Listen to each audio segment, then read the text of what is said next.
The Last Ride, Chapter 1, The Whispering Winds. It was the dead of winter, and the small town of Ravenswood lay shrouded in an eerie silence. The town was a forgotten place, nestled between dense forests and a winding river. No one came here unless they had to, and those who lived here rarely left. In the heart of Ravenswood stood the old bus stand, a relic of the past, crumbling and forgotten, much like the town itself. The bus stand had been abandoned for over 2 decades. No one remembered exactly why the bus routes were discontinued, but rumors spoke of strange occurrences, disappearances, ghostly sightings, and whispers in the wind that chilled the soul. Despite its state of decay, the bus stand remained a looming presence, casting long shadows over the desolate streets. Locals avoided it, especially after dark. They believed it was cursed. Stories of lost travelers who never made it out of Ravenswood circulated among the townsfolk, growing more sinister with each retelling. But for Maya, the old bus stand was just another part of the town's many mysteries. Maya was a curious soul, a young journalist who had moved to Ravenswood a few months ago, hoping to find inspiration for her writing. The town, with its rich folklore and eerie ambiance, was the perfect muse. She had heard the stories about the haunted bus stand, but she didn't believe in ghosts. Yet something about the place intrigued her. One evening, as the sun dipped below the horizon and the town was enveloped in twilight, Maya decided to visit the bus stand. Armed with a flashlight and a notebook, she set off down the narrow winding path that led to the old structure. The wind whispered through the trees, carrying with it the scent of decaying leaves and something else, something she couldn't quite place. As she approached the bus stand, Maya felt a shiver run down her spine. The building loomed before her, its once vibrant walls now covered in ivy and graffiti. The windows were shattered, and the roof sagged under the weight of years of neglect. The air around it felt heavy, as if the building itself was breathing, waiting. Chapter 2, The Stranger. Maya stepped inside, her flashlight cutting through the darkness. The interior was just as she had imagined, dusty, cold, and filled with the remnants of a bygone era. Old schedules hung on the walls, their ink faded and smudged. Broken benches lined the waiting area, and a clock, its hands frozen at midnight, hung crookedly above the entrance. She walked carefully, her footsteps echoing in the empty space. As she explored, she noticed something odd, a faint humming sound, barely audible, coming from the far end of the station. Curious, she followed the sound, her heart beating faster with each step. The sound led her to a small ticket booth, its glass cracked and covered in grime. Behind the counter sat a man, a figure so out of place that Maya's breath caught in her throat. He was dressed in an old-fashioned uniform, the kind worn by bus conductors in the 1980s. His face was pale, almost ghostly, and his eyes were dark, unreadable. "Looking for a ticket?" he asked, his voice low and raspy. Maya hesitated, her instincts telling her to run, but her curiosity got the better of her. I didn't think anyone worked here," she said, her voice trembling slightly. The man smiled, a cold, unsettling smile. "Not many people come here anymore, but the bus still runs, only for those who need it." Maya's heart raced. "What do you mean? The bus service was discontinued years ago." The man's smile widened. "Not for everyone." Before she could ask more, the sound of a bus engine echoed through the station. Maya turned, her eyes wide with disbelief. Through the shattered windows, she saw headlights piercing the darkness. A bus, old and rusted, was pulling into the station. Chapter 3, The Passengers. The bus came to a stop, its brakes screeching painfully. The doors creaked open, revealing an interior shrouded in shadows. Maya stood frozen, unsure of what to do. The conductor stepped out of the booth and gestured toward the bus. "Your ride awaits," he said. "I'm not here to catch a bus," Maya replied, taking a step back. "But you've already bought your ticket," the conductor said, holding up a slip of paper. Maya stared at it, her name written in bold letters. Her mind raced. How was that possible? She hadn't bought a ticket. She hadn't even planned on staying this long. But there it was, undeniable and real. "Come now," the conductor urged. "The bus doesn't wait." Against her better judgment, Maya found herself moving toward the bus. As she stepped inside, the door closed behind her with a finality that sent a chill down her spine. The interior of the bus was unlike anything she had ever seen. It was filled with passengers, each one silent and still. They were dressed in clothes from different eras, 1920s flapper dresses, 1950s suits, and even Victorian gowns. Their faces were pale, their eyes hollow and devoid of life. Maya took a seat near the front, her heart pounding in her chest. The bus lurched forward and she clutched the edge of her seat, her knuckles turning white. The hum of the engine was the only sound, a low, rhythmic pulse that seemed to echo in her very bones. As the bus moved through the dark streets of Ravenswood, Maya realized something was wrong. The town looked different, darker, more desolate. Shadows moved in the corners of her vision, and the buildings seemed to loom closer, as if watching her. Chapter 4. The Journey. Maya tried to speak to the passengers, but they remained silent, their eyes fixed on the distance. The conductor walked down the aisle, collecting tickets and whispering something to each passenger. When he reached Maya, he paused, his dark eyes locking onto hers. "Where are we going?" she asked, her voice barely above a whisper. "To where you belong," he replied cryptically. Maya's mind raced. This wasn't just a bus ride, it was something else, something far more sinister. She needed to get off, but the doors were locked and the windows wouldn't budge. Panic set in as the bus continued its journey, leaving the familiar streets of Ravenswood behind. The landscape outside grew stranger with each passing mile. The trees twisted into grotesque shapes, their branches reaching out like skeletal hands. The sky turned a deep, unnatural shade of red, and the air grew thick with an otherworldly fog. Chapter 5. The Phantom Train. Terrified, Sarah stumbled out of the station and onto the abandoned tracks. The wind howled around her, but another sound pierced the night, a distant whistle, mournful and haunting. In the distance, through the swirling snow, she saw it, the Hawthorne Express. The ghostly train emerged from the darkness, its carriages glowing with an unearthly light. Steam billowed from its smokestack, and the screech of brakes echoed across the valley. Frozen in place, Sarah watched as the train slowed to a stop before her. The doors creaked open, revealing a dimly lit interior. Shadows moved within, their faces pale and eyes hollow.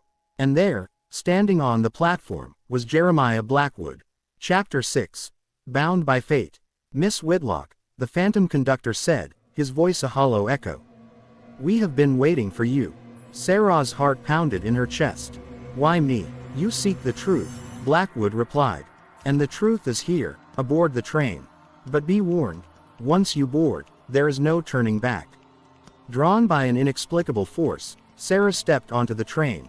The door slammed shut behind her, and the Hawthorne Express lurched forward, its wheels screeching against the frozen tracks. Inside, the air was thick with sorrow. The passengers were spirits, their faces etched with despair. Each one had perished in the crash, trapped between worlds, unable to move on. Blackwood led her through the carriages, each filled with remnants of the past, family photographs, letters, and forgotten belongings. "These souls cannot find peace," he explained. "Their journey remains incomplete." "But why are you here?" Sarah asked. "I failed them," Blackwood said, his eyes filled with regret. "I led them to their doom. And now, I am cursed to guide this train until we find our way home."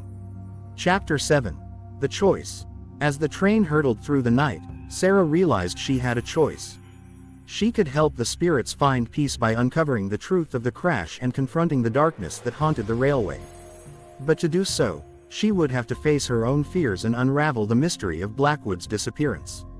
The train approached Black Hollow Gorge, the site of the crash. The memories of that fateful night came flooding back, and Sarah saw the truth, an ancient, malevolent force lurking in the shadows, a creature that had caused the derailment. It fed on fear and despair, trapping souls in an endless cycle of torment. With Blackwood's help, Sarah confronted the entity, banishing it from the gorge and freeing the spirits from its grip. One by one, the passengers faded into the light, their faces finally at peace. Chapter 8. The Final Stop. As dawn broke over Hawthorne, the Hawthorne Express came to a final stop at the ruined station. Jeremiah Blackwood, now free of his curse, tipped his hat to Sarah. "Thank you, Miss Whitlock. The railway is yours now." With a final whistle, the ghostly train vanished into the morning mist, leaving Sarah alone on the platform. But she was no longer afraid. The legend of the haunted conductor lived on, but Hawthorne had been given a new beginning, a chance to remember, to heal, and to honor those who had been lost. And every winter, when the snow fell and the wind whispered through the valley, the townsfolk would listen for the distant whistle of the hawthorn express. Dare each other to explore the legend, but no one has ever seen the bus again, until now. Protagonist Emma, a skeptical college student returning home on a cold autumn night, boards a night bus to reach Ash Hollow. The ticket is for Route 33, which seems normal, until it isn't. Rising action, 1,500 words. The bus ride begins. Emma notices strange passengers, an elderly woman muttering to herself, a young boy with a blank stare, a man in a dark suit who doesn't blink. The bus driver is unsettling, with hollow eyes and an unearthly grin. He doesn't respond to questions. The bus deviates from the normal route and enters a fog-covered, desolate road. No other vehicles or landmarks are visible. The passengers remain eerily quiet, except for the occasional whisper that Emma can't quite understand. The first paranormal encounter, 1,000 words. Emma begins to notice things aren't normal. Time feels warped. Emma's phone loses signal and the time freezes at midnight. A passenger disappears without a trace after falling asleep. The windows show scenes from a different era, perhaps the 1950s, where people board the bus but never get off. Emma finds an old newspaper under her seat detailing the disappearance of bus 777 on Route 33 in 1973. The headline reads, 20 souls lost, never found. Uncovering the truth, 1,000 words. Emma searches for answers. Emma speaks to the elderly woman who reveals she was a passenger on bus 7777 and never aged. The bus is trapped in a time loop, collecting souls to replace the original passengers who died in a tragic accident. Emma discovers the bus is possessed by the spirit of its driver, who caused the accident intentionally and now hunts for new victims. The passengers are ghosts, unaware of their fate, reliving the same night eternally. The climax, words, Emma's escape attempt. Emma tries to alert the other passengers, but they ignore her. She notices that the bus stop sign flickers in the distance, the only way out. The bus driver catches on and starts to speed up, aiming to plunge the bus into the same ravine where it crashed decades ago. Emma battles the driver, revealing his face as a hollow skull with glowing eyes. Resolution, 1,000 words. Breaking the curse. Emma manages to steer the bus off the road, crashing it into an abandoned gas station. The bus bursts into flames, releasing the trapped souls into the night sky. Emma wakes up on the side of the road, rescued by a passing trucker. The bus is gone. She finds herself holding the same old newspaper, now with a different headline. Hero stops bus 777, souls set free. As Emma returns to Ash Hollow, she hears whispers of another mysterious bus sighting and realizes the legend may never Chapter 1, The Legend of Route 66B. Every town has its urban legends, and Silver Hills, a small, forgotten town in the middle of Ohio, had its own. The townspeople whispered about Route 66B, a desolate road that stretched for miles through a dense forest connecting Silver Hills to neighboring towns. The road itself was infamous, but what made it truly feared was the legend of the phantom bus driver. According to the tale, every year on 66B, its headlights would pierce through the fog, and if you were unlucky enough to cross its path, you'd never be seen again. The bus driver was said to be a tall, gaunt figure with hollow eyes and a twisted smile. They called him Samuel Grady, a man who had died tragically years ago. He was once a beloved bus driver who transported children between Silver Hills and the nearby city. One stormy night, he drove his bus off a bridge on Route 66B, plunging into the icy river below, killing everyone on board. Some say Samuel was betrayed, forced to take the doomed route by the town's corrupt officials, who wanted to cover up a scandal involving faulty bridges. His soul never rested, and now he roamed the road, seeking revenge on anyone who dared to travel his route. Chapter 2. Jason Myers had heard the stories growing up. He never believed them. Ghost stories were for children, he thought. After all, he had his own problems to deal with. At 35, Jason was a struggling single father, raising his daughter Emily after his wife's untimely death. He had recently been hired as a bus driver, tasked with covering late-night shifts between Silver Hills and the neighboring town of Graywood. His first shift was set for December 3rd, a night the townspeople often referred to as the Night of the Phantom. Jason, being a skeptic, brushed it off as small-town superstition. "Don't take the route through 66B," warned Mrs. Thompson, an elderly woman who worked as a dispatcher. "No one takes that road at night." Jason smiled politely. "I'll be fine. It's just a road." Mrs. Thompson's eyes darkened. "It's not just a road, young man. It's a graveyard." Chapter 3. The First Ride. Jason's bus was old but sturdy, one of the few remaining vehicles in Silver Hill's declining public transportation fleet.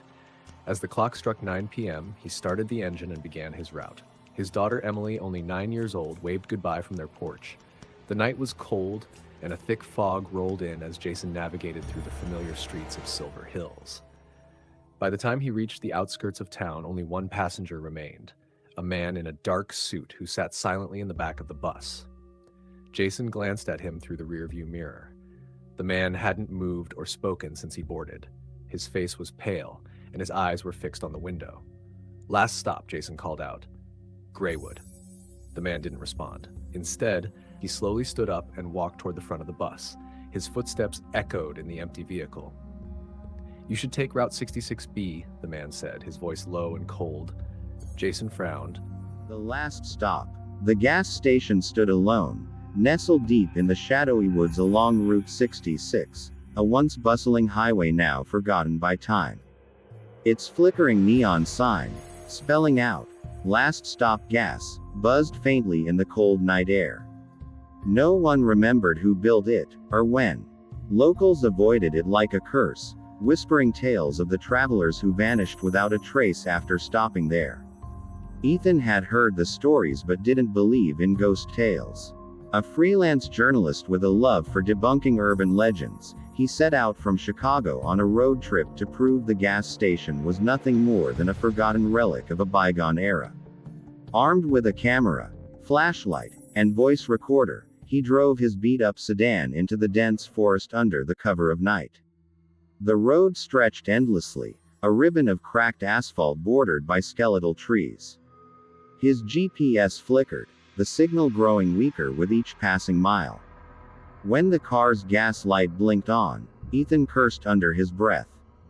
He hadn't seen a station for hours. He pushed forward until, like a mirage, the gas station emerged from the fog.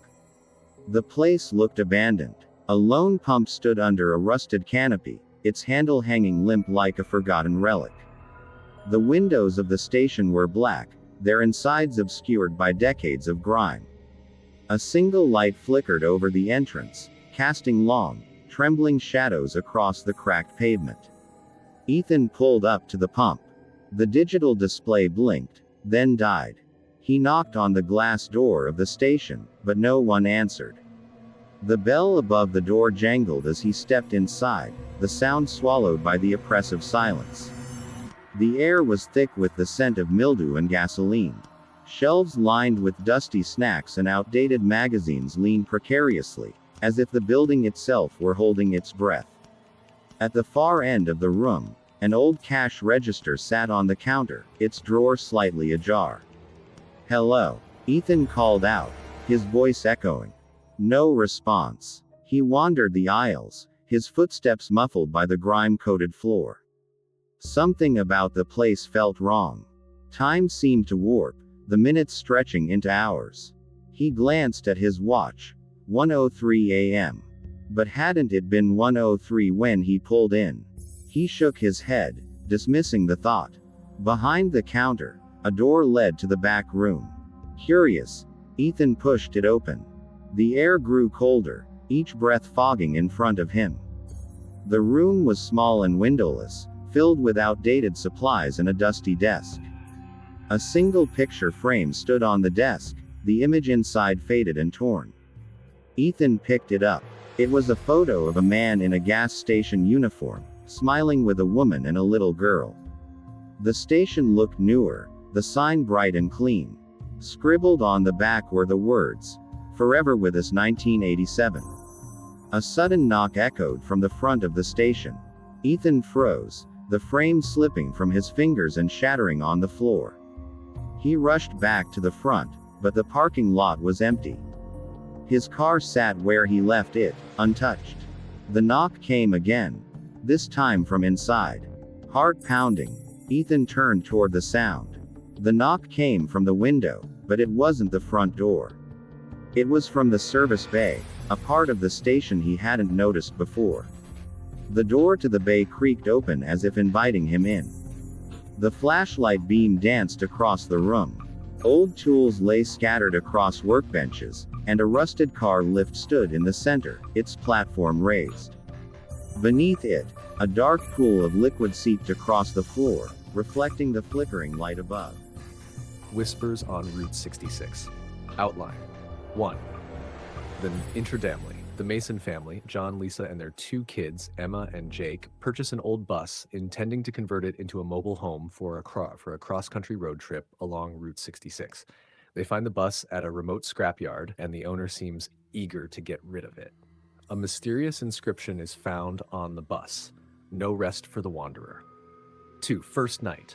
The family experiences minor, eerie occurrences, whispers at night, flickering lights, and a cold breeze despite the warm weather. Jake sees a shadowy figure at the back of the bus, but it vanishes before he can tell his parents. 3. Escalation. As they travel further, the bus's engine starts acting erratically, stopping in isolated locations.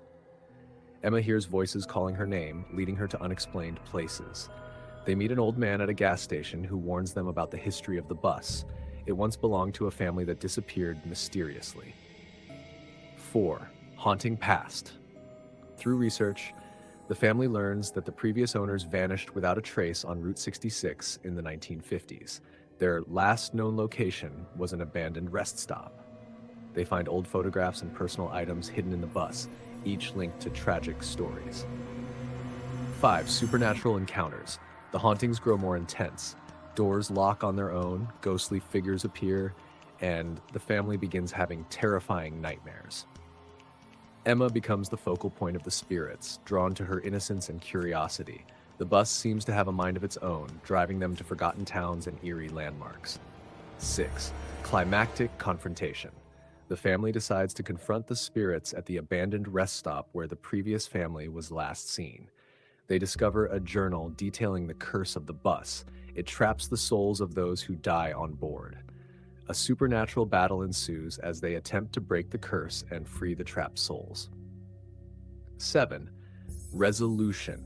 With a ritual combining elements of the journal and the family's unity, they manage to banish the spirits and lift the curse. The bus burns down in a final act of liberation, and the family narrowly escapes.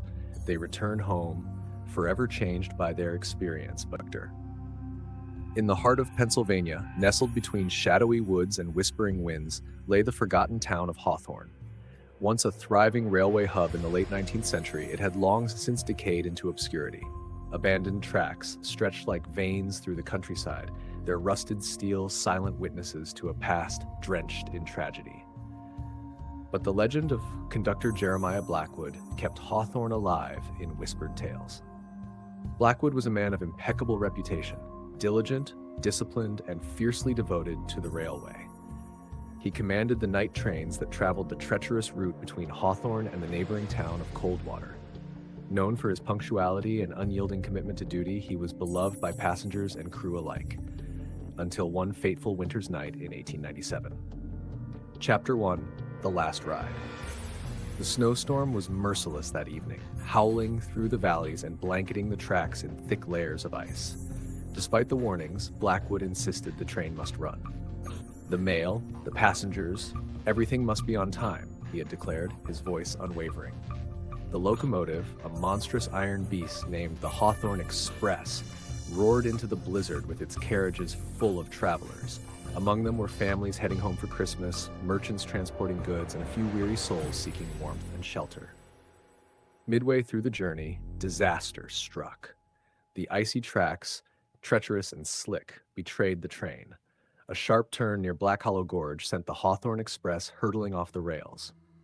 It plunged into the abyss, the screams of passengers swallowed by the storm. The wreckage burned for days, and when rescuers finally reached the site, they found only charred bodies and twisted metal, but Jeremiah Blackwood's body was never recovered. Chapter 2: Whispers on the Wind. For decades after the crash, rumors circulated through Hawthorne. Some swore they saw the ghostly figure of a conductor patrolling the abandoned tracks, his lantern flickering like a will-o'-the-wisp in the dead of night. Others spoke of hearing the distant wail of a train whistle, long after the last locomotive had left Hawthorne. It was said that Blackwood's spirit never left the railway. He remained bound to his duty, searching for the souls lost in the crash, doomed to guide them home.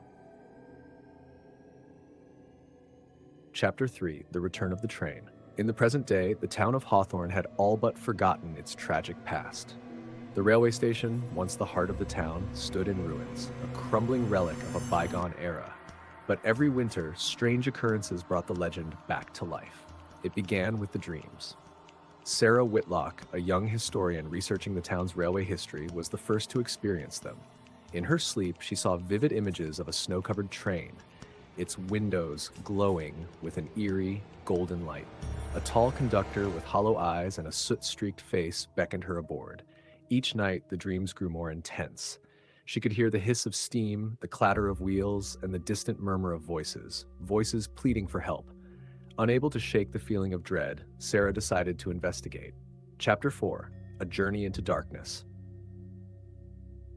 Sarah's research led her to the old Hawthorne station, now overrun with ivy and decay. Armed with a flashlight and her notebook, she ventured into the ruins, her breath visible in the icy air. Inside, the air was thick with the scent of rust and mildew. Faded timetables hung on the walls, their ink smudged by time.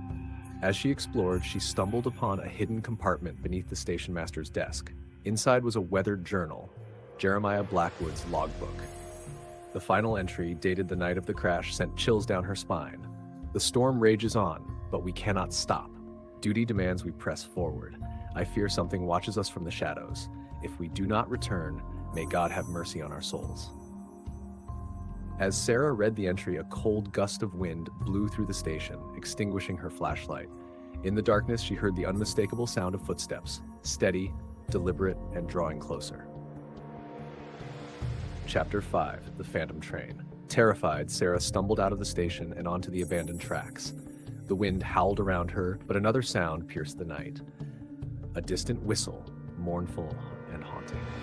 In the distance, through the swirling snow, she saw it. The Hawthorne Express. The ghostly train emerged from the darkness, its carriages glowing with an unearthly light. Steam billowed from its smokestack, and the screech of brakes echoed across the valley. Frozen in place, Sarah watched as the train slowed to a stop before her. The doors creaked open, revealing a dimly lit interior. Shadows moved within, their faces pale and eyes hollow, and there, standing on the platform, was Jeremiah. Here's the last ride. In a small American town, a mysterious bus driver named Sam Jones drives the late-night route along a forgotten highway. Passengers who board his bus often vanish, their fate unknown. The local legend claims Sam is a spirit bound to the road, seeking revenge for a past injustice. When a journalist investigates the disappearances, she uncovers the chilling truth behind Sam's haunted bus and the past and terrifying final destination. Outline. Part 1: The Legend. Introduction of the town. Willow Creek, a quiet place overshadowed by the eerie legend of the haunted bus. Introduction of the main character. Jessica Blake, a journalist investigating the strange disappearances tied to bus Route 66. The legend. The townsfolk whisper that Sam Jones, a bus driver who vanished 50 years ago, still drives the route, picking up doomed passengers. Part 2: The First Clue. Jessica interviews locals who share their experiences. Ghostly sightings of a bus on foggy nights, passengers boarding but never returning. She meets with an old woman named Margaret, the last survivor who once rode the bus and escaped. Margaret tells Jessica of the cursed driver and his obsession with vengeance. Jessica finds a journal from the 1970s belonging to one of the missing passengers. It ends abruptly with the phrase, "The road is endless, and Sam knows my name." Part 3: Boarding the haunted bus. Jessica decides to experience the legend firsthand. On a foggy night, she waits at the abandoned bus stop. The bus arrives, driven by a pale, cold-eyed Sam Jones. She boards, noticing the eerie silence and the passengers' vacant stares. Part 4: The Journey of Terror. The bus takes Jessica on a named highway stretching from Chicago to Santa Monica, held stories of countless travelers, wanderers, and dreamers. Yet, one story was whispered with dread by truckers and locals alike, a story about a ghostly bus that roamed the desolate stretches of Arizona near the small, forgotten town of Silver Rock. The conductor's last ride. It was 1957, and Silver Rock was a bustling mining town. A Greyhound bus ran through it daily, connecting the miners and their families to the outside world. The driver of that bus was James "Jimmy" Matthews, a seasoned conductor with 20 years of experience. Jimmy was a man of routine, respected by the townsfolk and known for his punctuality. But one cold October night, everything changed. Jimmy's last ride began like any other. He picked up a few passengers from Silver Rock and drove toward Phoenix. The highway stretched ahead, dark and silent, save for the low hum of the bus engine. Among the passengers was a strange man, dressed in a black coat and a wide-brimmed hat that shadowed his face. He sat silently in the back, never making eye contact. Jimmy noticed him in the rearview mirror. Something about the man unsettled him. His stillness, the way he never blinked. Jimmy shook it off as a trick of the dim interior lights. As the bus rolled into the desert, an unnatural fog began to rise, thick and impenetrable. The headlights struggled to pierce through it. The passengers whispered nervously. Jimmy tightened his grip on the wheel. He'd driven this route hundreds of times, but the fog was new, unnatural. About 30 miles outside of Silver Rock, the bus radio crackled to life. A static-filled voice, barely audible, whispered, "Stop, turn back." Jimmy frowned and adjusted the dial, but the static persisted.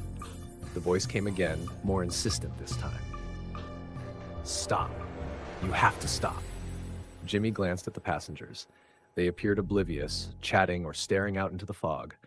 Only the man in the black coat seemed to notice. He was now staring directly at Jimmy through the rearview mirror, his eyes glowing faintly red. The bus shuddered violently. Jimmy hit the brakes, pulling the vehicle to a stop on the side of the road. The passengers lurched forward in their seats, complaining. Jimmy turned to address them, but before he could speak, the engine died. The lights flickered, then went out entirely. Darkness swallowed them whole. "Stay calm," Jimmy said, his voice steady despite the growing dread in his chest. "I'll check the engine." He stepped out into the fog, flashlight in hand. The desert was silent, unnaturally so. Not a single insect chirped, not a breath of wind stirred the sand. Jimmy opened the hood, but everything looked fine. No reason for the sudden breakdown. He was about to head back inside when he heard it, a soft, melodic humming coming from the rear of the bus. Cautiously, he walked around to the back. The humming grew louder, more distinct. It was a woman's voice, singing an old lullaby. There was no one there. Jimmy's heart pounded. He turned to go back, but froze. Standing in the middle of the road was a woman in a tattered white dress. Her hair was wild, her eyes hollow and black. Who are you?" Jimmy stammered. The woman raised a hand, pointing toward the bus. Her lips moved, but the words were swallowed by the fog. Jimmy didn't wait to find out more. He bolted back into the bus and slammed the door shut. "Everyone, stay in your seats," he shouted. "We need to wait until the fog clears." The passengers murmured nervously. The man in the black coat was gone. His seat was empty. Then the humming started again, this time inside the bus. Passengers of the dead. The lights flickered back on, casting eerie shadows across the faces of the passengers. They stared straight ahead, their eyes vacant, unseeing. Jimmy backed toward the driver's seat. What the hell is going on? The radio crackled once more. "You didn't stop, Jimmy." The voice was familiar now. It was his own voice. Panic surged through him. He grabbed the microphone, pressing the button. "Who is this?" The reply was immediate. "You know who I am. You left us, Jimmy. You left us to die." Jimmy's mind raced. Years ago, during a terrible storm, he had ignored a desperate hitchhiker. The man had pleaded for a ride, but Jimmy, already late, had driven past him. The next day, the hitchhiker was found dead by the roadside. But that was years ago. Why now? Why tonight? The fog thickened outside, pressing against the windows. The passengers began to whisper, their voices overlapping, a cacophony of sorrow and anger. "We waited, Jimmy. We trusted you. You left us." The woman in white appeared at the front of the bus, her hollow eyes locked onto Jimmy. "It's time to pay your fare, Jimmy." "No," he shouted. "This isn't real." But it was. The passengers were no longer human. Their faces melted into skeletal visages, eyes replaced by empty sockets. They reached for him, cold hands grasping. Jimmy stumbled backward, hitting the emergency exit. He pushed it open and leapt into the fog. The endless ride. He ran, the fog, go 77. In the dense fog of the Appalachian Mountains, Route 77 was known for its serpentine curves and chilling tales. Among them, none was more terrifying than the legend of the Phantom Bus. Travelers whispered about it, a spectral vehicle that roamed the highway at night, seeking lost souls. The accident. It was a cold October night in 1976 when the infamous tragedy occurred. A school bus carrying 40 high school students from a championship game lost control on a sharp bend near mile mark, and the driver were never recovered. Locals believed the gorge had swallowed them whole. In the weeks that followed, strange occurrences began. Drivers reported seeing a school bus traveling the foggy route late at night, its headlights dim and flickering. Those who got close enough swore they saw pale faces staring out of the windows, eyes hollow, mouths silently screaming for help. The first encounter. 5 years later, a young truck driver named Ben Harlow had his own encounter. He was new to Route 77 and unfamiliar with the legend. His shift ended late, and he had to haul cargo through the treacherous mountain pass. At around midnight, as he navigated a particularly foggy stretch, he noticed headlights in his rearview mirror. A yellow school bus appeared, seemingly out of nowhere, trailing close behind. Its windows were dark, but Ben could feel eyes watching him. When he slowed down to let the bus pass, it vanished into the fog. Confused and unnerved, Ben continued driving. Moments later, he heard a voice over his CB radio. "Help us," it whispered. "We're lost." Static followed. Ben tried to respond, but the radio went dead. Suddenly, his headlights caught a glimpse of something horrifying. A school bus, crumpled and rusted, lying in a ditch by the road. Ben pulled over, parts from the accident in 1976. Inside, he saw ghostly figures, their faces twisted in eternal terror. One by one, they turned to look at him. Terrified, Ben fled back to his truck. As he sped away, he glanced in the mirror and saw the bus following him again, its engine silent, its wheels gliding inches above the ground.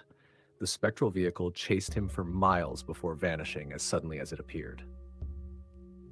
The curse word spread quickly about Ben's encounter, reigniting fears of the haunted bus.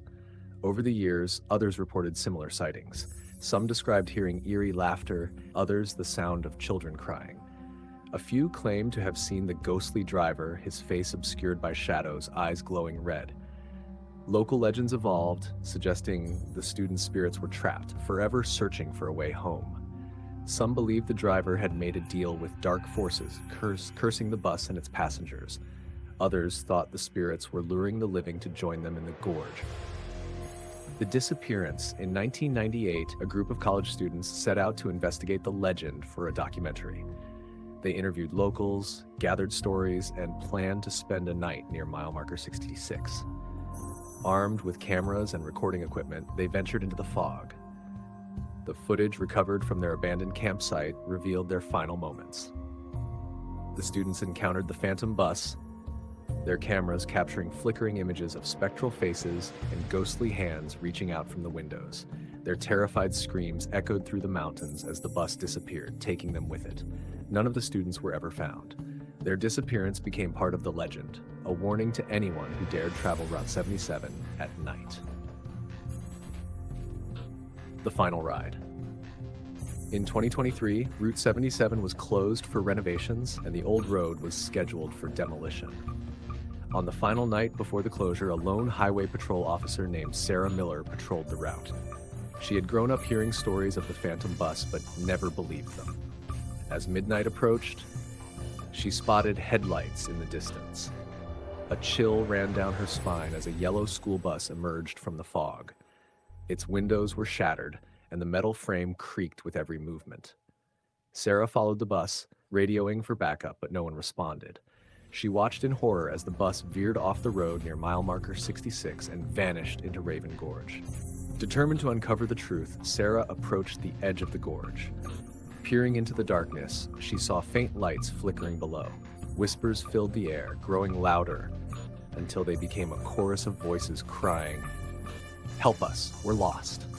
Suddenly, the ground beneath her trembled. The The ghostly bus emerged from the depths, its spectral driver staring directly at her. With a deafening roar, the bus lunged forward, dragging Sarah into the abyss. The legend lives on. To this day, Route 77 remains closed, but the legend of the Phantom Bus